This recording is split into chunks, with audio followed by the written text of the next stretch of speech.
આજે તો રાજકોટના મેળામાં બહરો બોલાવી દીધો હો. તો રામ રામ બધા મિત્રોને નીકળી ગયા હતા સણસણાટી બોલાતા રાજકોટના મેળા બાજુ. રાજકોટમાં એન્ટ્રી લઈ લીધી ને આ બાજુ તો ટ્રાફિક ઓછું હતું, પણ હવે તમને ઘોઘ્યું. અરે સીએનજી રિક્ષા છે બીજું કઈ ન દેખાય ને તો જ.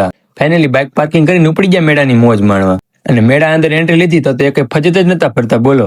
અને પછી અમે બેઠા હુડકામાં ને કીધું ભાઈને મૂક લીવર. અને જે ભાઈ હુડિયું આંખ્યું છે જોવા વાળાની તો આંખું ફાટી રહી. અને હુડકામાં બે વાળાના તો હૃદયના ધબકારા વધી ગયા. હુડકામાં હોય તો આ બાજુ બ્રેકડાન્સ ભારી ગયા અને કીધું એનું ટેસ્ટિંગ તો કરવું જ પડશે. તો પછી શું સીધા ટિકિટ લઈને બેસી ગયા બ્રેક ડિસ્કામાં. પછી મોજની ખોજ કરતા કરતા ફજતમાં બેહવાની ઈચ્છા જાગી. તો પછી પૂછવાનું કોને હોય, બેહી જવાનું હોય. હા, તારા ફજતમાં બેહવાનો હરખ. અને ઉપરથી કઈ મેળાનું લોકેશન દેખાતું હતું એની તો તમે વાત જ પૂછોમાં. અને પછી ફજત ફેરવવાનું ચાલુ કર્યું લીવર ને 5 સેકન્ડમાં તો પૂરું કરી નાખ્યું.